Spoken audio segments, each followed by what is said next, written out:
The Gunlance is pretty much the Lance's younger, but much more action-packed brother. Both weapons carry a large shield and a lengthy pokey rod. However, as the name implies, the Gunlance is outfitted with a gun that could fire shells.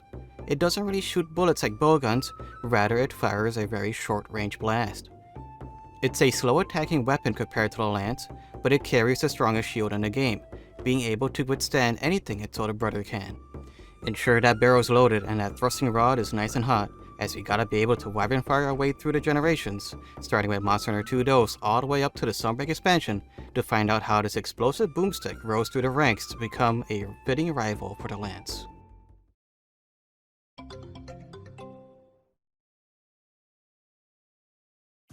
When the Gunlance unsheathes, the hunter does a running jab with the Gunlance. This can also be used as a great gap closer or a last-minute attempt at getting away from an attack. This can also be performed by moving the analog stick. Plus, it has a bit of super armor on top of being a great combo starter. Like the Lance, the Gunlance can perform 3 pokes in the air or in front of them. Moving the right analog stick upwards will do a forward poke. This can be done up to 3 times. Moving the analog stick downwards will instead swing the Gunlance upwards. You can move the analog stick upwards twice to complete this combo. Generally not that good for damage, but provides a good reach for flying wyverns. There is also a shortcut here that can be performed. Pressing down, up, and then R1, the hunter will quickly pull up their shield. Any of these noted pokes can be combined into a combo if desired. On the topic of shielding, pressing R1 will put up the Gunlance's shield. It is also possible to unsheath into a guard. Like the Lance, the hunter's stamina is paused while stationary. Moving with the shield up will have the stamina be restored. Moving the analog stick up while guarding will do a poke from behind the shield. Up to 3 pokes can be done in a combo. Like the Lance's guard poke, this does relatively low damage, but is safe and a quick jab forward. For the keen-eyed viewers, you would have noticed the big difference between the Lance and the Gunlance is a cannon or gun-like detail on a weapon. Pressing R3 would fire a shell. This can be performed at any point of a combo. These shells do fixed damage and come in 3 different forms. Normal shells have the most ammo. At 5 shells, each fire does the least amount of damage in the trio. Scatter, or better known as long, comes in at 3 shells and are typically the best for firing in between pokes to lengthen the combo. Spread ammo, aka wide, has a whopping 2 shells, but does the most damage per shell. In order to reload, you have to press R1 and move the right analog stick downward while standing still. You can also reload by hopping and then moving the analog stick downwards. The Gunlance is able to fire as many shots as its sharpness will handle, as shelling destroys sharpness. Traditionally, all Monster Hunter games have the shell level upgrade alongside the weapon. For high rank only games, the average is about 3 to 4ish, while G rank and Master rank games having at least level 5 shells. The magnum opus of the Gunlance. The wyvern fire is done by pressing R1 and R3. It takes some time to execute, but the end result will have a sizable explosion erupt from the tip of the lance. After that, the wyvern fire goes on cooldown for about 2 minutes. You'll know when the Gunlance can be fired once more when the tip stops smoking, or sometimes a small detail on the Gunlance reverts back to normal. If needed, the hunter can move slightly to the left or right during the charge up. The shell's level will impact the damage as an added bonus for later game Gunlances. This attack technically does 4 powerful hits in a single attack, so it's not really that great of a wake-up attack, but it's quite flashy nonetheless. Both the wyvern fire and shells ignore the strength of the monster's hide, but they will stop working if the sharpness drops to red. Just like the Lance, the rolls are swapped out for the ability to hop backwards or do side hops. Pressing X multiple times will have you hop backwards in quick succession. After an attack, pressing X and holding back on the analog stick will have the back hop go a bit further. Auto guard will do as the skill says. Whenever possible, the hunter will automatically guard an incoming attack. Although it could be useful, it can also lock you into place if the hunter decides to start blocking a multi-hit attack. A go-to skill for Gunlancers that are going to rely on their shield strength. It is recommended to go for +2 to make sure that the Gunlancer will stand their ground to most attacks. Late game attacks from monsters may still knock the hunter back a little bit. For previously unblockable attacks like lasers from the local Gravios, the hunter would need guard up. This skill makes previously unblockable attacks blockable.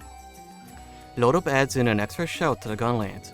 It's okay in 2nd gen, making shell spamming a lot more of a common thing, but this skill becomes more useful in 3rd gen and later. Poking, shelling, and wyvern firing just deletes the Gunlance's sharpness gauge. Sharpness +1 and razor sharp are a must-have for the Gunlance. They are just as important as guard skills.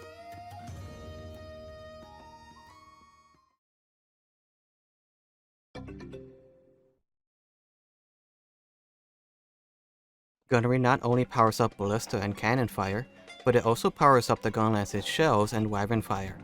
Plus 10 of this skill gives a 10% boost in shelling and wyvern fire. Plus 15 gives a 20% boost, while also lowering the cooldown for the wyvern fire to 90 seconds.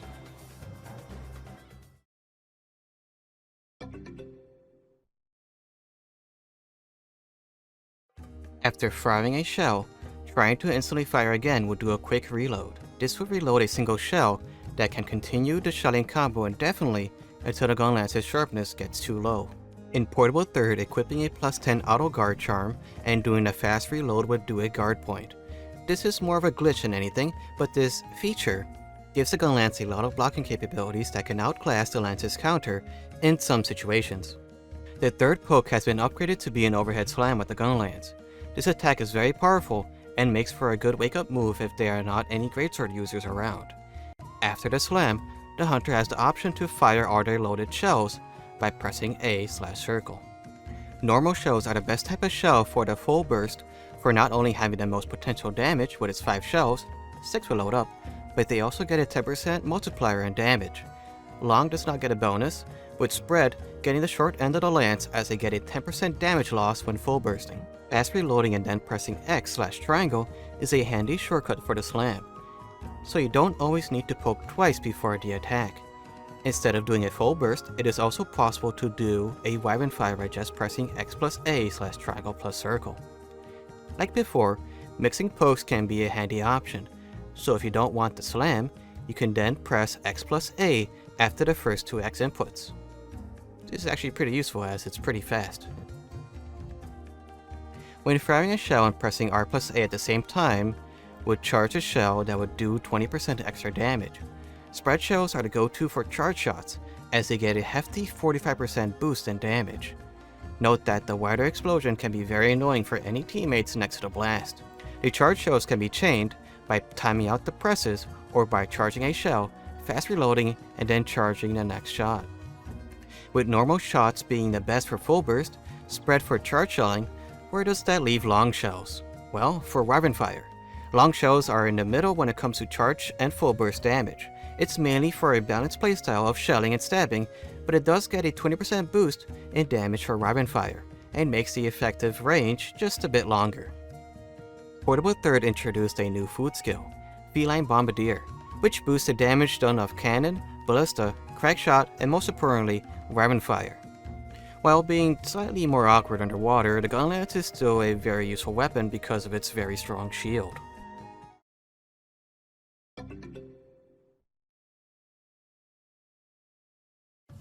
While moving and blocking, pressing A will do a quick advance that also fires a shell. Unlike the Lance's shield advance, this does not consume any stamina. A notable downside is that you are not completely protected during this advance, but the shield goes up relatively quickly.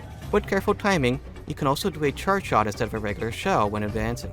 Shell advancing off a ledge will do a small hop and will fire a single shell. Pressing X afterwards will do a heavy aerial slam. This can also be performed from an unsheath by pressing R+X+A while midair.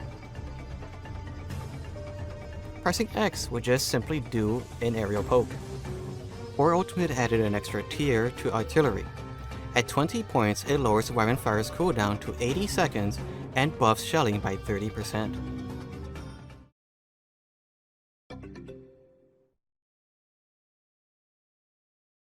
Another parallel to the Lance, the Gunlance got an odd addition in Gen/GenU. In the top left corner, where the shells would normally be, there is now a heat gauge. Shooting shells will bring the heat gauge up, and poking will cool down a weapon. Overheating the weapon gives a heavy damage penalty. Wyvern firing normally would bring the heat gauge down, and will lock the gauge for the wyvern fire's cooldown period. So the best option is to bring the Gunlance to almost overheating and then using the Wyvern Fire to keep the heat gauge at red for the most amount of damage. As an added bonus, Artillery gives a bonus for the heat gauge. Plus 10 will have the heat gauge lower at half the rate, with 15 reducing it by 2/3. This also goes for the Wyvern Fire kickbacks. In stock generations, the heat gauge at stock level gave the Gunlance a negative 15% attack modifier.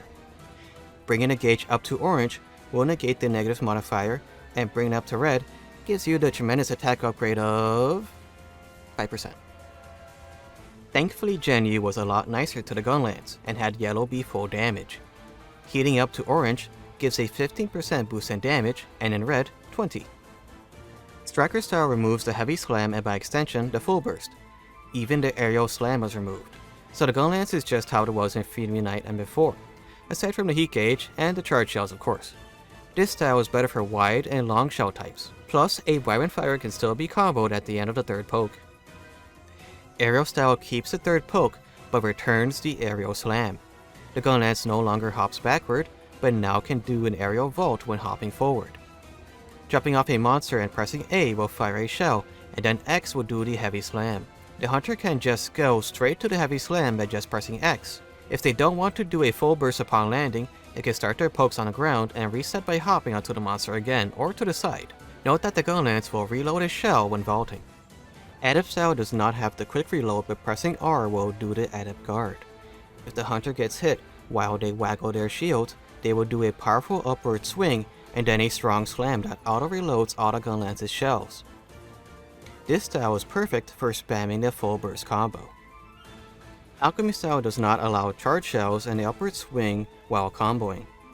The Wyvern Fire's damage is halved, but so is the charge up and the cooldown duration. So this style will benefit the most from long shells. Valor style changes the reload to be a quick reload with R plus A. This also comes with a guard point that can be used even when the Gunlance is fully reloaded. Tapping Y and pressing X will do an upwards thrust that reloads a shell, plus giving the option to do a slam afterwards. Tapping A will quickly fire off a shell. This is a great way to build up Valor gauge. You can also do a full reload by pressing R plus A while on the Valor Sheath animation. And most importantly of all, pressing X plus A will do a Wyvern Fire. When in Valor mode, the X combos are now infinite, and the quick reload now reloads 4 shots for normal, 3 for long, and 2 for wide. The slam is also performed after the quick reload, so this is perfect for normal shelling since the full burst would do 75% extra damage with 5 shells. Shelling will quickly ramp up the speed and damage of each subsequent shell. The second shell gets a 20% boost, then 60, 100, and then 160. This is why Wyvern Fire is very important with Valor, since this style makes it very easy for the Gunlance to overheat. Speaking of Wyvern Fire, that is also impacted by the amount of shells that are currently loaded, with up to 6 shells giving a 60% damage increase for the Wyvern Fire. The Dragon Blast is a secret technique that's a stronger Wyvern Fire that does not use up any heat. The first hit does the most damage, with every hit afterwards just piling up the damage.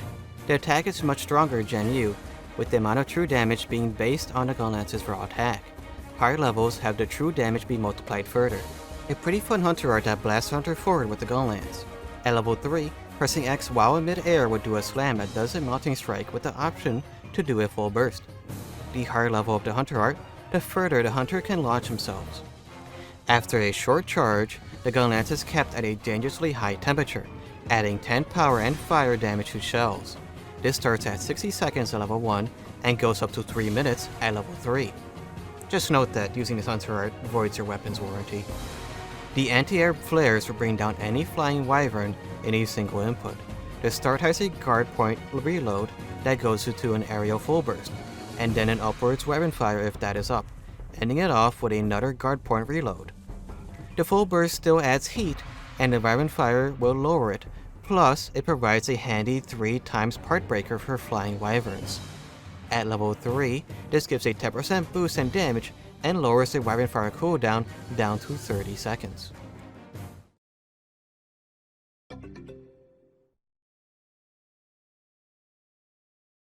Monster Hunter World changed some things up for the Gunlance. The first notable change is the ability to do 2 hops in any direction now, even forward. This also applies for the side steps. If timed correctly, You can even make the second back hop a long hop. Second, the Gunlance Slam is no longer a triple poke combo. This is changed to be a triangle follow-up move after the rising slash. This can also be performed after a rushing stab and pressing triangle plus circle. Third, while normal shells are still excellent for the full burst, long and wide shells switch roles. Long shells now get a 120 boost in damage when doing charge shots. Normal shells get 60%, and wide get a 40% boost. Wide, now known as spread, gets a nice 5% raw bonus when weapon firing. Sadly, the weapon fire loses a hit, plus all the shell types lose a fair amount of true damage. But now you can move the weapon fire easily during its charge up animation. This also applies for charge shelling. And fast reloading now refills all the shells at once, which is done by pressing R2 and circle.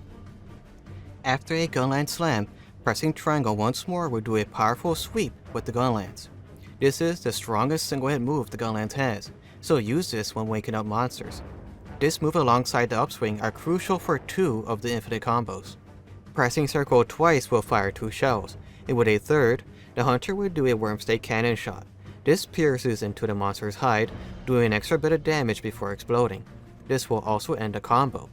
Other ways of performing this is by pressing triangle after a wide sweep and pressing circle after a full burst. Once fired, the Gunlance will need to do a full reload to fire another one. Like the weapon fire, the wormstake's damage is based on the shell level and type. When sliding, pressing triangle once will do an upward slash, and pressing it once more would do a forward poke. Upon landing, the hunter can do the rest of their desired combos. Pressing circle as the second input will do a burst with the shells midair. In danger, the hunter can raise their shields with R2. In order to slide with the weapon out, the hunter will need to do a rushing slash on slidable terrain.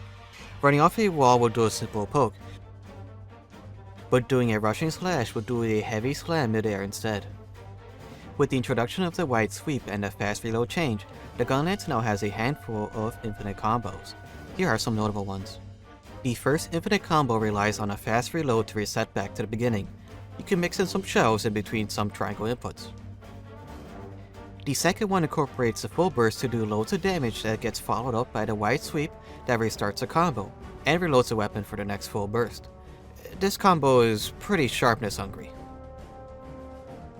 This third combo example does not include the full burst and is focused on the third hit slap attack that deals a considerable amount of damage.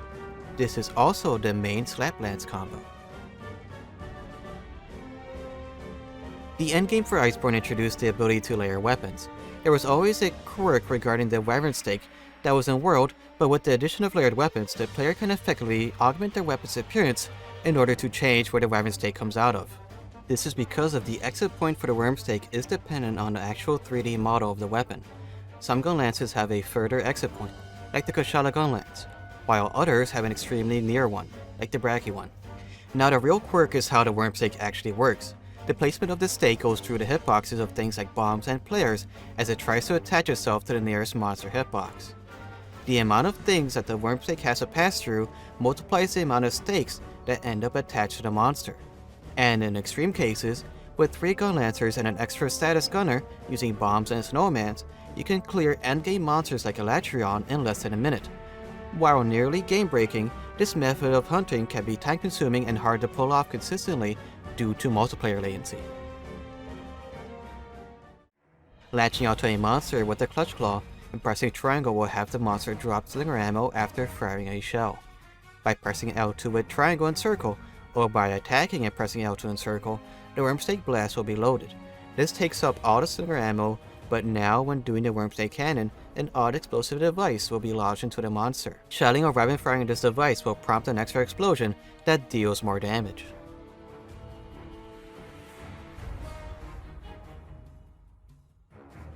The loading animation is a guard point, and you can also go from the loading animation straight into the forward stab with triangle plus circle to unload the wormstake blast. Offensive guard grants the hunter an attack boost when guarding just before the attack makes contact with the shield. At level 3, that is an extra 15% attack boost for about 12 seconds. Artillery Secret is unlocked via a set bonus. With either the Master Rank Zora Magdaros set bonus or the Raging Bracadillo set bonus, the maximum level artillery is increased to level 5. At level 5, shelling damage is increased by 50% and the Wyvern Fire's cooldown is reduced by 70.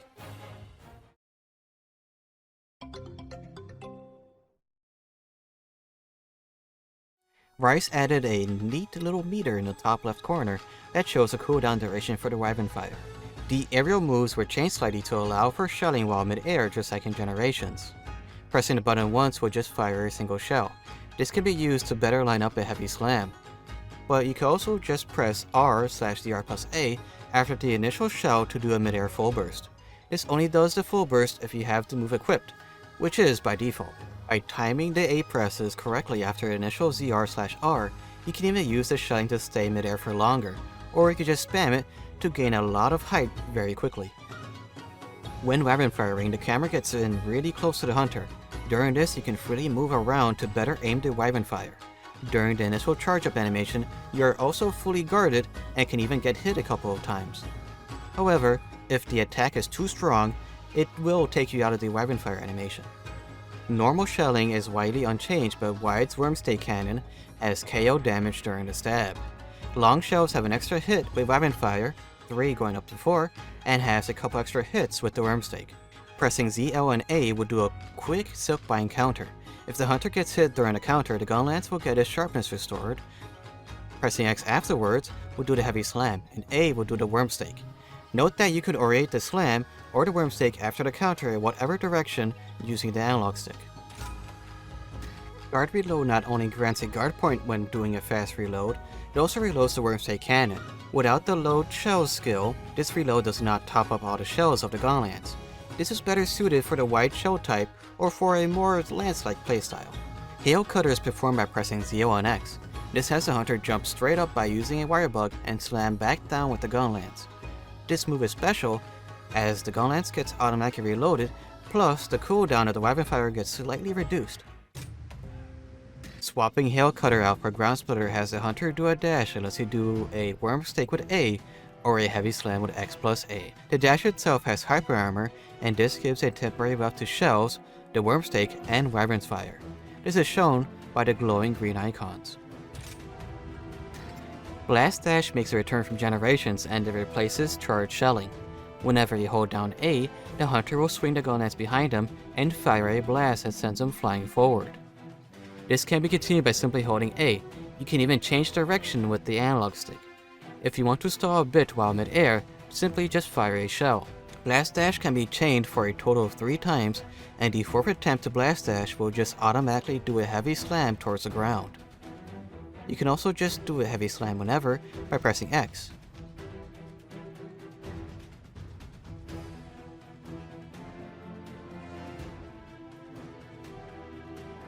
Hail Cutter's wire bug cost was reduced to 1, and its cooldown was changed to medium. Ground Splitter's buff was made to last a bit longer, and now recharges faster.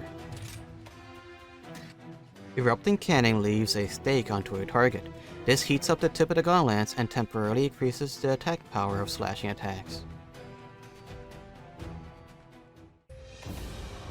Bullet Barrage is a powerful move that unloads everything the Gunlance has in a single attack. It unloads Shells, the Wormstake, and does a Wyvern Fire all in a single move that has Hyper Armor during the dash. If any of these requirements is not loaded or off cooldown, there is an extra wind-up animation that prepares the attack. Note that if you have the Sneak Attack skill on your armor set and you start up the animation for Bullet Barrage with the monsters back towards you and they turn around, you will still get the Sneak Attack bonus. Switching out Guard Edge for a Reverse Blast gives the hunter a mini Blast Dash that propels the hunter backwards. If there are no shells loaded for the Reverse Blast, the hunter will automatically do a quick reload. Reverse blasting into a monster will do some KO damage. Whenever you have your weapon sheathed, it buffs the next couple of unsheathed attacks up to 30% with Frostcraft at level 3. While alright for a Slaplands build in Iceborne, in Sunbreak the Frostcraft buff also affects shelling damage. This works really well with charge shells. Sneak Attack boosts damage done when attacking the backs of monsters. This skill actually also boosts shelling damage. Level 3 Sneak Attack adds an extra 20% damage. It has always felt that the Gunlance stood in a very awkward spot in the series. This weapon has been reworked about 3 times since its introduction in 2.0, adding new moves that allow extra planning before the hunt begins. Should I use a normal Gunlance to do the full burst combo? If the monster does not allow for the full burst spam, then I could probably manage with charge shelling with wide. Maybe it would be best to stay in the middle of the road with long shells and enjoy the benefit of that extra hit with weapon fire. Monster Hunter World's changes to the Gunlance really made the weapon a lot more mobile than the games before. With the new Slap-Lance playstyle granting the weapon an infinite combo, there are just a lot more options to use this weapon in a fight. At times, the Gunlance's shield feels even stronger than the Lance's, which just enhances the feeling of being an unstoppable tank during hunts. This weapon really rewards the player for knowing its intricate techniques and options with just mountains and mountains of dopamine as you see your target get blown sky high. Guess there had to be a reason why the Gunlance is sometimes referred to as the Funlance. Well, until the next episode.